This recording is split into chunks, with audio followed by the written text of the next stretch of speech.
Good afternoon. This is Kurt Hyland, and this is my weekly update for brewconfusion.com, November 16th, 2014. And I still am proposing creating a one-stop website for the brew enthusiast with some of the following features: a beer/brewery tracker, a brew choice algorithm that suggests your next beer based on past brewing experiences, a home brew forum for sharing tips and recipes, offering online discounts, free merchandise, and beer from brewery sponsors, calendar of events, happy hour planner, and other tools as well. So this week I talked to the same three gurus that I've been talking to all along. And then this week I talked to 5 new customers, bringing my cumulative total to 33. So my completed business model canvas. I have added the following changes under key activities. For the brewers, those key activities identified would be updating the calendar of events, downloading tap lists so everybody has a current list of brews on tap, discounts that they will provide for repeat purchases and repeat customers, and etc.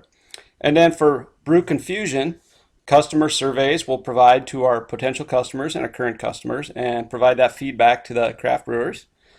Inventory trends, what online merchandise is selling and what isn't.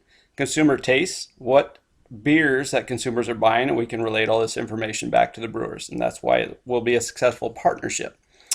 I also updated the key partnerships down below, which will be craft brewers will be the key partners, as well as merchandise suppliers, and I'll touch on this in a minute. So the assumptions I tested this week were that craft breweries would be a key partnership. One of the questions I wanted to answer was, should I target a large number of partnerships or a small number of critical ones and build critical relationships? Should I get the merchandise from the brewery or should I go straight to the supplier? What key activities should the craft breweries perform, and what key activities should I be performing?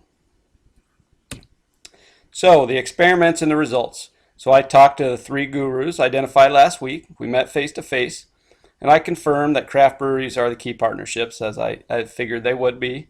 I decided to get merchandise straight from the supplier. I got mixed results from the gurus, but it seems that it'd just be another critical partnership that I can develop with a supplier, and it will avoid double handing a product.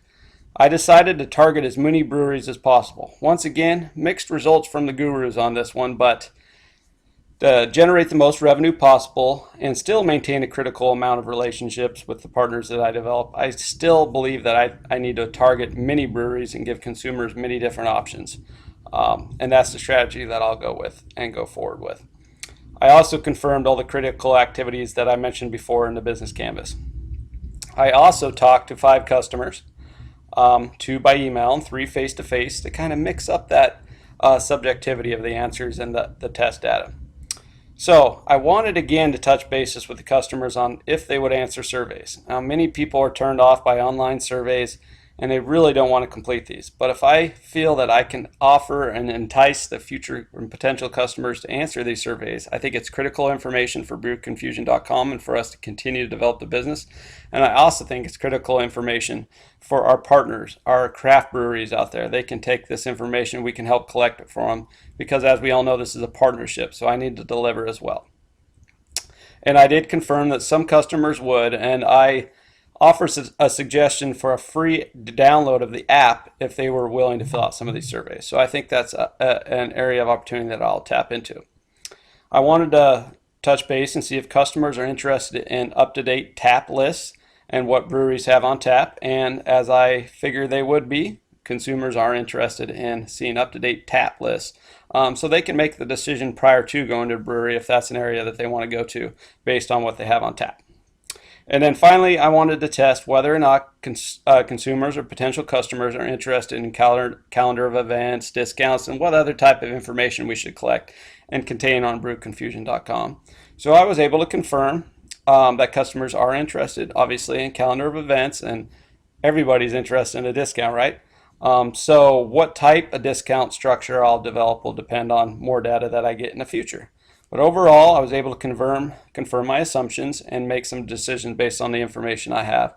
And I am still a go, and Brew Confusion is still a go. Thank you, and I'll talk to you again next week.